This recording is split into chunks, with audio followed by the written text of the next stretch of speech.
Hey readers! Welcome back to Reads with Rune B. With me, your guest reader, Douglas H. I'll be reading another chapter of our story to you, our readers. Before I start with today's chapter of Peter Pan by J.M. Barrie, I need to remind our readers that all proceeds, if any, from the reading of Peter Pan will go directly to Great Ormond Street Children's Hospital. Also, a link to their donation page will be posted in the comments section of each chapter. So if you'd like to, dear reader, you can also donate directly. So, housekeeping over with. Time for Chapter 2, The Shadow. Mrs. Darling screamed, and as if in answer to a bell, the door opened, and Nana entered, returned from her evening out. She growled and sprang at the boy, who leapt lightly through the window. Again Mrs. Darling screamed, this time in distress for him, for she thought he was killed, and she ran down into the street to look for his little body. But it was not there, and she looked up, and in the black night she could see nothing but what she thought was a shooting star. She returned to the nursery and found Nana with something in her mouth, which proved to be the boy's shadow. As he leapt at the window, Nana had closed it quickly, too late to catch him, but his shadow had not had time to get out, and slam went the window and snapped it off. You may be sure Mrs. Darling examined the shadow carefully, but it was quite the ordinary kind. Nana had no doubt what was the best thing to do with the shadow. She hung it out at the window, meaning he is sure to come back for it. Let us put it where he can get it easily, without disturbing the children. But unfortunately Mrs. Darling could not leave it hanging out at the window. It looked so like the washing, and lowered the whole tone of the house. She thought of showing it to Mr. Darling, but he was tossing up winter greatcoats for John and Michael, with a wet towel around his head to keep his brain clean, and it seemed a shame to trouble him. Besides, she knew exactly what he would say. It all comes of having a dog for a nurse. She decided to roll the shadow up and put it away carefully in a drawer until a fitting opportunity came for telling her husband. Me. The opportunity came a week later, on that never-to-be-forgotten Friday. Of course it was a Friday. I ought to have been specially careful on a Friday, she used to say afterwards to her husband, while perhaps Nana was on the other side of her, holding her hand. No, Mr. Darling always said, I am responsible for it all. I, George Darling, did it. Mea culpa, mea culpa. He had had a classical education. They sat thus, night after night, recalling that fateful Friday, till every detail of it was stamped on their brains and came through on the other side, like the faces on a bad coinage. If only I had not accepted that invitation to dine at 27, Mrs. Darling said. If only I had not poured my medicine into Nana's bowl, said Mr. Darling. If only I had pretended to like the medicine, was what Nana's wet eyes said. My liking for parties, George. My fatal sense of humour, dearest. My touchiness about trifles, dear master and mistress. Then one or more of them would break down altogether. Nana at the thought, it's true. They ought not to have had a dog for a nurse. Many a time it was Mr. Darling who put the handkerchief to Nana's eyes. That fiend, Mr. Darling would cry, and Nana's bark was the echo of it. But Mrs. Darling never upbraided Peter. There was something in the right-hand corner of her mouth that wanted her not to call Peter names. They would sit there in the empty nursery, recalling fondly every smallest detail of that dreadful evening. It had begun so uneventfully, so precisely like 100 other evenings, with Nana putting on the water for Michael's bath and carrying him to it on her back. I won't go to bed, he had shouted, like one who still believed that he had the last word on the subject. I won't. Nana, it isn't 6 o'clock yet. Oh dear. I shan't love you any more, Nana. I tell you I won't be bathed. I won't. Then Mrs. Darling had come in, wearing her white evening gown. She had dressed early, because Wendy so loved to see her in her evening gown, with the necklace George had given her. She was wearing Wendy's bracelet on her arm. She had asked for the loan of it. Wendy loved to lend her bracelet to her mother. She had found her 2 older children playing at being herself and father on the occasion of Wendy's birth, and John was saying, I am happy to inform you, Mrs. Darling, that you are now a mother. in such a tone as Mr. Darling himself may have used on the real occasion. Wendy had danced with joy, just as the real Mrs. Darling must have done. Then John was born, with the extra pomp that he conceived due to the birth of a male, and Michael came from his bath to be asked to be born also, but John said brutally that they did not want any more. Michael had nearly cried. "No one wants me," he said, and of course the lady in the evening dress could not stand that. "I do," she said. "I so want a third child." "Boy or girl?" asked Michael, not too hopefully. "Boy." Then he had leapt into her arms. Such a little thing for Mr. and Mrs. Darling and Nana to recall now, but not so little if that was to be Michael's last night in the nursery. They go on with their recollection. "It was then that I rushed in like a tornado, wasn't it?" Mr. Darling would say, scorning himself, and indeed he had been like a tornado. Perhaps there was some excuse for him. He too had been dressing for the party, and all had gone well with him until he came to his tie. It is an astounding thing to have to tell, but this man, though he knew about stocks and shares, had no real mastery of his tie.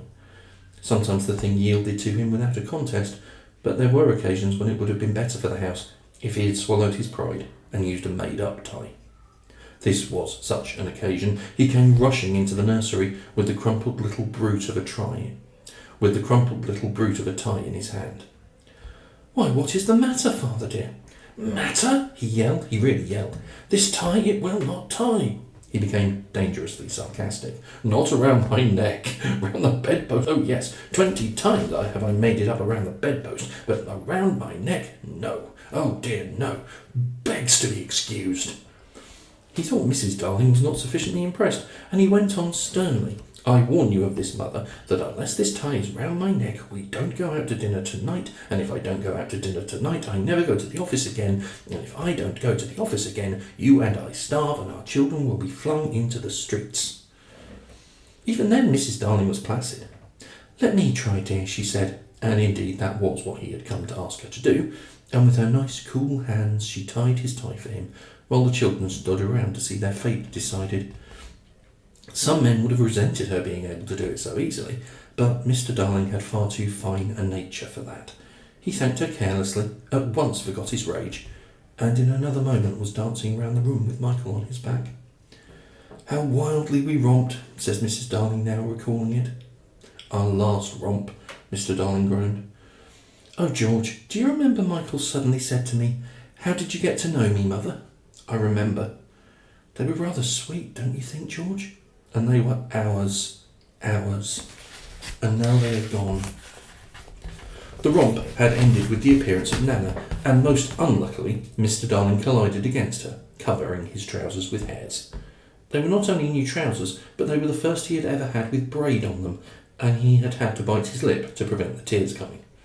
Of course Mr. Darling brushed him, but he began to talk again about its being a mistake to have a dog for a nurse. "George, Nana is a treasure." "No doubt, but I have an uneasy feeling at times that she looks upon the children as puppies." "Oh no, dear one.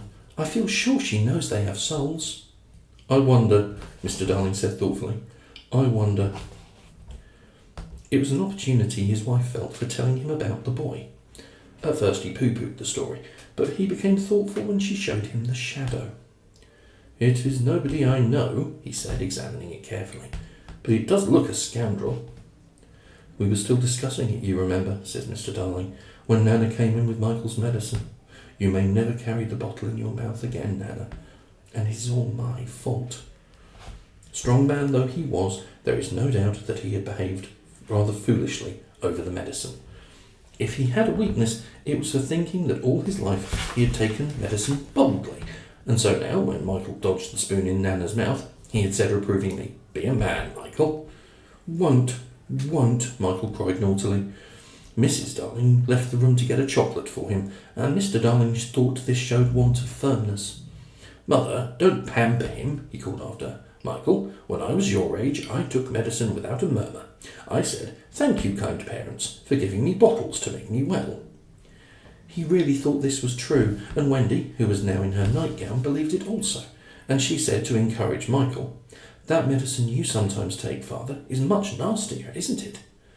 Ever so much nastier, Mr. Darling said bravely, and I would take it now as an example to you, Michael, if I hadn't lost the bottle. He had not exactly lost it. He had climbed, in the dead of night, to the top of the wardrobe and hidden it there. What he did not know was that the faithful Liza had found it and put it back on his washstand. "I know where it is, Father," Wendy cried, always glad to be of service. "I'll bring it." And she was off before he could stop her. Immediately his spirits shrank in the strangest way. "John," he said, he's shuddering, "it's most beastly stuff. It's the nasty, sticky, sweet kind." "It will soon be over, Father," said John cheerily, and then in rushed Wendy with the medicine in a glass. "I've been as quick as I could," she panted. "You have been wonderfully quick," her father retorted, with a vindictive politeness that was quite thrown away upon her. "Michael first." "Father first," Michael said, who was of a suspicious nature. "I shall be sick, you know," Mr. Darling said threateningly. "Come on, Father," said John. "Hold your tongue, John," his father rapped out. Wendy was quite puzzled. "I thought you took it quite easily, Father." "That is not the point," he retorted. "The point is there is more in my glass than in Michael's spoon." His proud heart was nearly bursting. "And it isn't fair. I say it as though it were with my last breath. It isn't fair." "Father, I am waiting," said Michael coldly.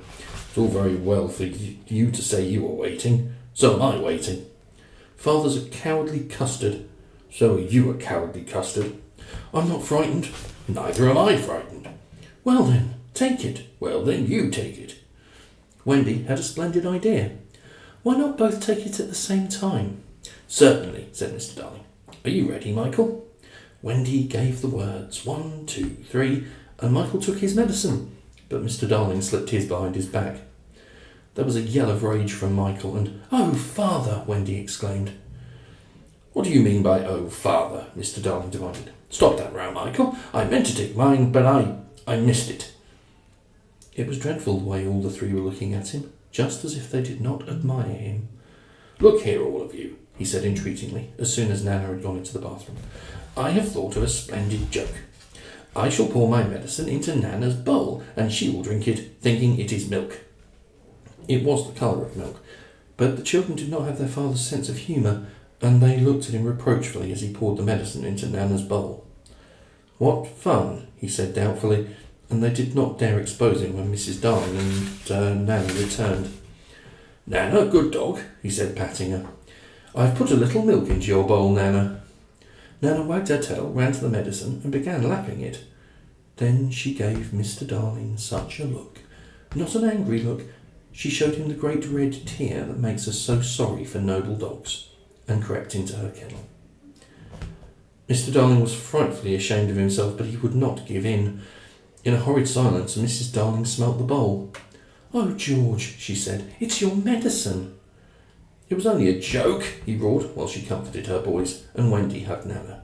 "Much good," he said bitterly. "Am I wearing myself to the bone trying to be funny in this house?" And still Wendy hugged Nana.